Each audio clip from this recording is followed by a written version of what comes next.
Shown in the figure below is a system of masses and pulleys. Note, the pulley has mass, and so the tensions on the two sides of the pulleys are not the same. Please approximate the pulley as a solid cylinder. The questions ask us for the linear acceleration and the two tensions.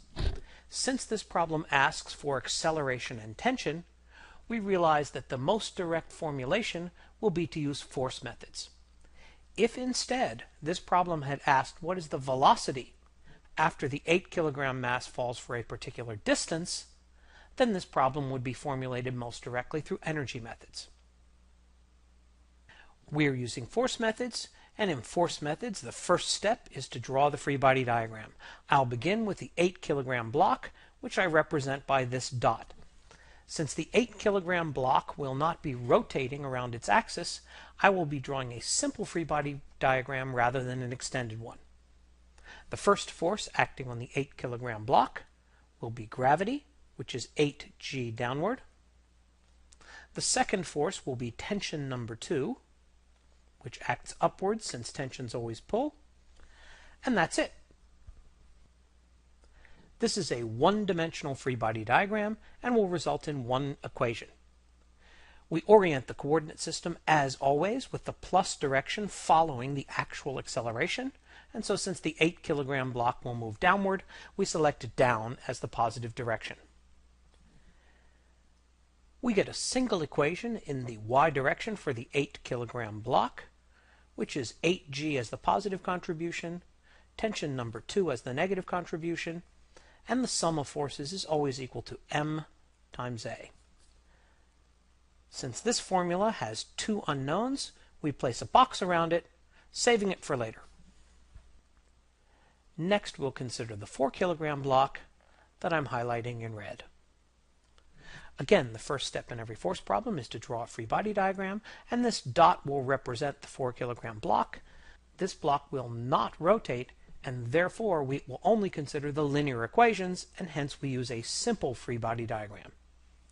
The first force acting on the 4 kilogram block is gravity, which is 4g downward. The block is in contact with a surface. Since the problem did not specify friction, we will assume that the surface is frictionless, and so the only contribution is the normal force that we'll label N. Finally, this block is attached to a string, and so it has a tension T1 directed up the ramp. As always, we orient our coordinate system with the acceleration of the actual object. Since the 4 kilogram block slides up the ramp, then up the ramp is set to be the positive direction, and we finish the coordinate system with another coordinate that is perpendicular to this one. The normal force and tension 1 are nicely aligned with our coordinate system.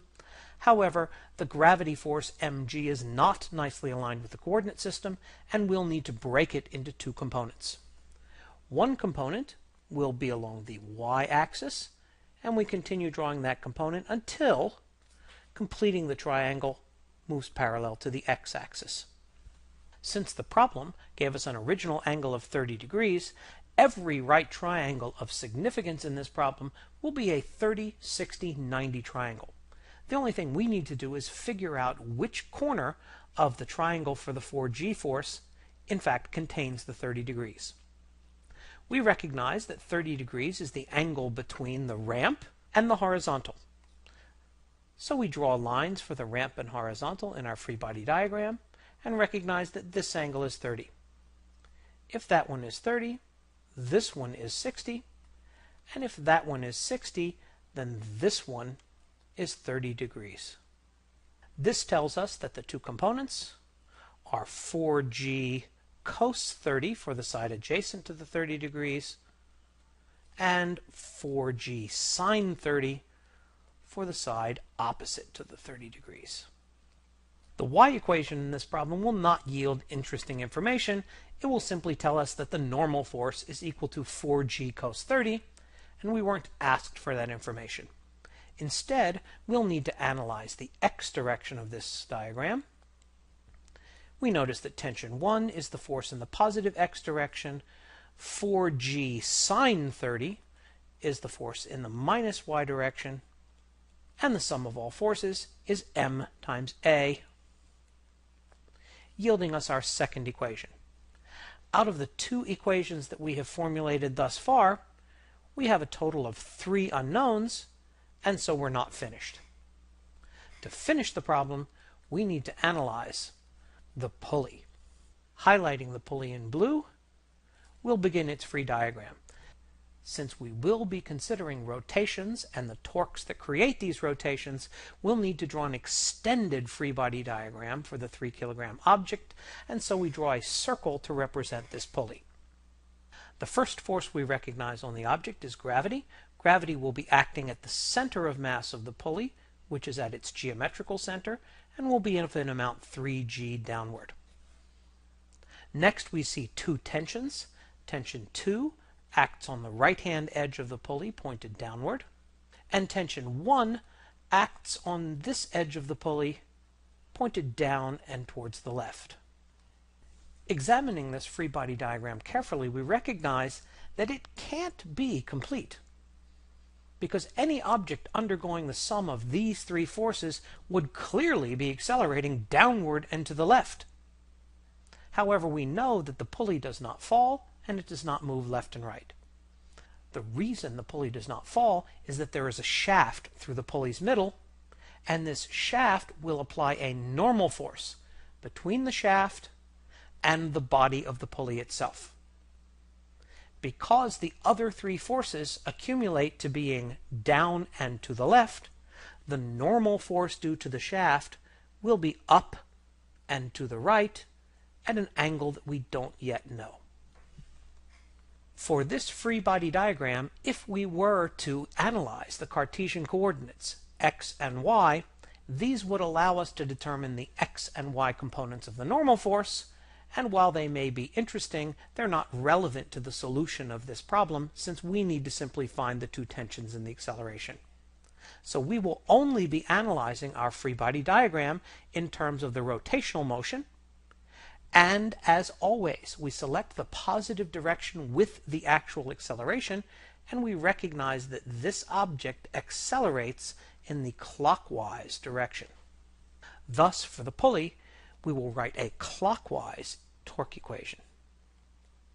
Looking closely at the diagram, we find that one force contributes a torque in the plus direction, and another force contributes a torque in the minus direction. Since the object will turn clockwise, T2 contributes the torque in the plus direction. That is the force T2, however, that is not a torque. Torque is force times radius, and so we need to multiply T2 by the radius of the pulley in order to get the torque due to the force T2. T1 generates a torque in the minus direction. This is merely the force T1, and to make that into a torque, we need to take force times radius. This is now the sum of all torques, and although the sum of all forces is ma, the sum of all torques is I times alpha. As you examine this equation carefully, you'll see that there are 2 variables in this equation that you like a little bit less than the others. These are I, the moment of inertia, and alpha, the angular acceleration. We're going to do a little something about each of these. We're asked to treat the pulley as a solid cylinder, and we remember that the moment of inertia of a solid cylinder is 1/2 its mass times radius squared. We also recognize that the angular acceleration can be related to the linear acceleration, since alpha is a over r. When we plug both of these results into the prior equation, we get some beautiful cancellations. The first cancellation is that the r from the a over r cancels one of the 2 r's from the moment of inertia formula, and the second cancellation is that when we factor r out on the left-hand side of the equation, we'll be able to cancel that with the other r from the moment of inertia formula, giving us the following result. Tension 2 minus tension 1 is equal to 1.5a. We can now collect together the 3 equations in the box in order to solve out the rest of the problem. As always in our force problems, we check for the principles of the tensions. As always in our force problem, we check for the principle of the tensions. and that is that each tension should appear twice, once with a plus sign and once with a minus sign, because since tensions always pull, the string will be with the motion at one end and against the motion at the other. Clearly we have T2 with a plus in the first, minus in the third, T1 with a plus in the second and minus in the first. So solving these equations is easiest by simply adding the left-hand sides and adding the right-hand sides to come up with the equation. 8g minus 4g sine 30 is 13.5 times the acceleration. The only unknown here is the acceleration, and we solve that simply to yield 4.355 meter per second squared. We plug this acceleration into the third of our three equations to yield the tension. T2, which is 43.55 newtons. And we use the acceleration in our second of the two boxed equations to yield the tension T1, which is 37.02 newtons.